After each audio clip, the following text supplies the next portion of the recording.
Assalamualaikum warahmatullahi wabarakatuh. Selamat sore.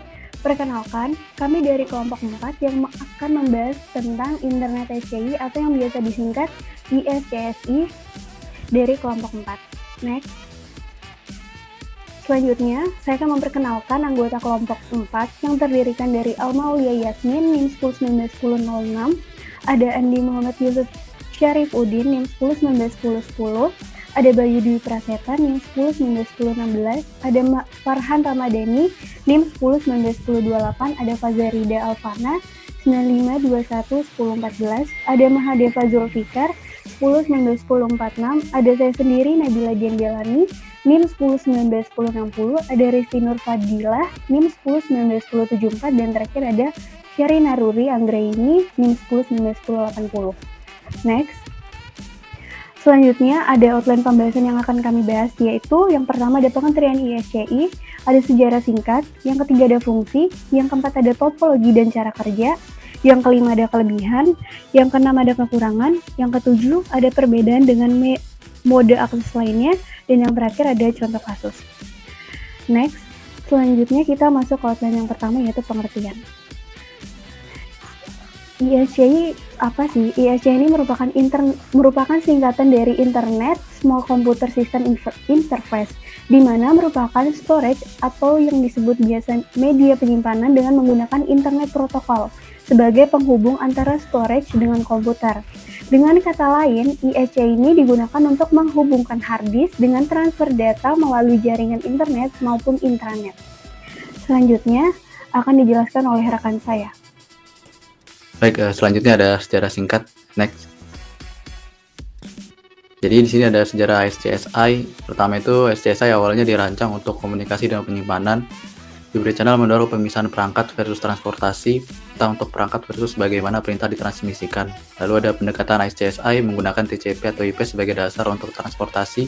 Hanya transport SCSI arus utama yang tidak memiliki definisi perangkat keras. Kemudian ada didefinisikan dalam IETF RFC 3720 pada 2002 sampai 2004 dan RFC 7143 pada 2014 oleh IBM, Cisco, HP, dan lainnya. Lalu kemudian didefinisikan sebagai penyimpanan blok yang ditentukan melalui jaringan standar TCP atau IP. Selanjutnya akan lanjutkan oleh rekan saya. Baik, untuk outline yang selanjutnya yaitu fungsi dari Internet SCSI. Yang pertama itu dapat menambah kapasitas drive, hard disk atau SSD tanpa harus memasukkan drive ke dalam server. Kemudian yang kedua, drive Internet SCSI bertingkah laku seperti drive internal yang bisa diformat dan dipartisi. Kemudian yang ketiga, jika tempat drive internal sudah tidak cukup, mau tidak mau harus menggunakan external storage, salah satunya menggunakan Internet SCSI. Kemudian yang keempat, lebih mudah melakukan backup secara remote dari jarak jauh karena berbasiskan alamat IP. Kemudian yang kelima, yang terakhir, fungsinya yaitu lebih fleksibel karena menggunakan jaringan Ethernet yang berbasiskan alamat IP. Untuk outline selanjutnya akan dijelaskan oleh rekan saya. Baik, yang selanjutnya itu topologi dan cara kerja. Next.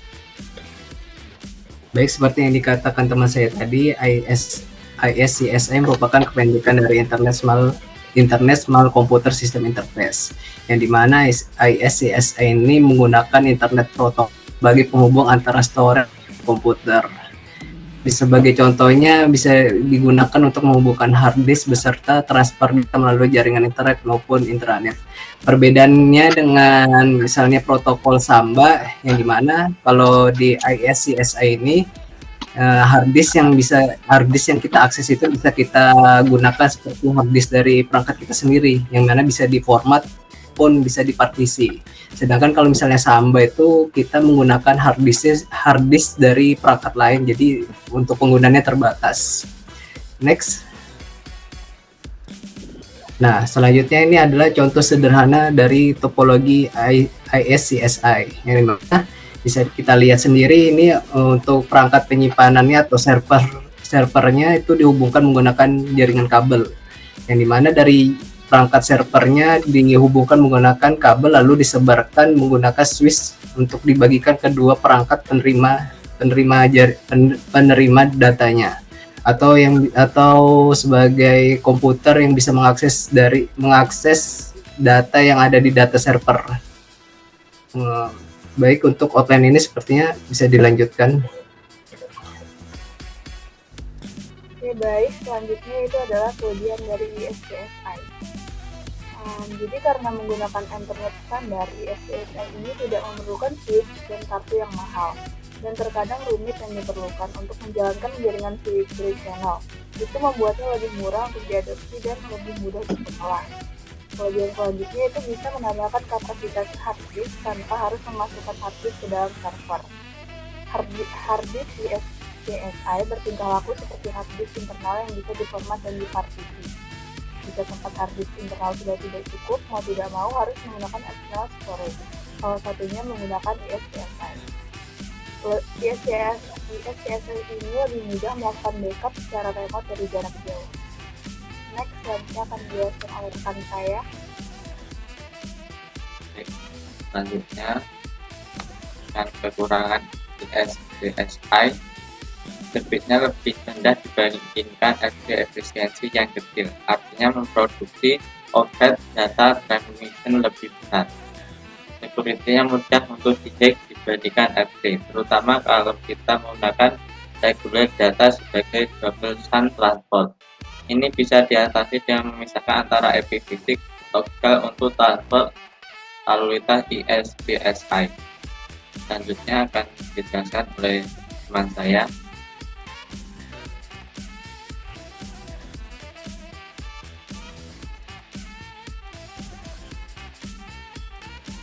Baik, terima kasih. Selanjutnya saya akan menjelaskan terkait perbedaan ISCSI dengan model akses lainnya. Next. Adapun perbedaan dengan mode akses lainnya adalah konsep ICSI berbeda dengan NFS dan Samba, di mana NFS dan Samba mengizinkan suatu direktori pada sebuah komputer untuk di-mounting atau digunakan oleh komputer lain. ISCSI bertujuan untuk menempelkan storage atau block drive atau ke server, di mana drive yang ditempel tersebut seolah-olah merupakan internal komputer yang dapat diformat dan di-mounting. Next.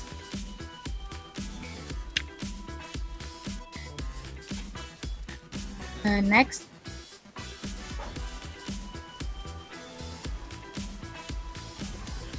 Selanjutnya, terkait metode penyimpanan yang menggunakan protokol ICSI itu ada dua, yaitu SAN atau Storage Area Network.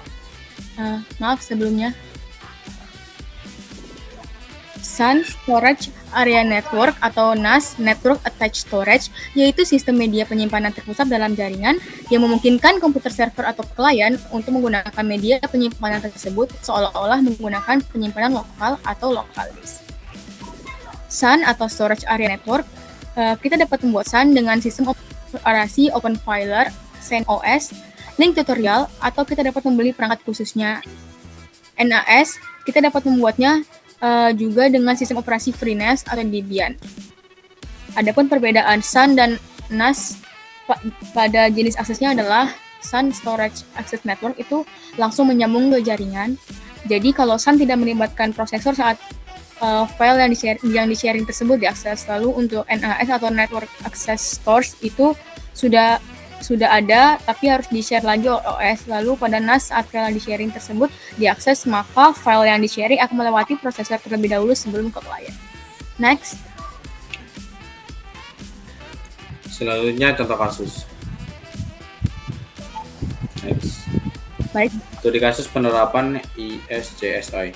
Nah, kami memiliki data tentang 182 perusahaan yang menggunakan NetApps ISCSI SAN Storage Solution. Nah, perusahaan yang menggunakan NetApps ISCSI SAN Storage Solution paling sering ditemukan di Amerika Serikat dan di industri perangkat lunak komputer.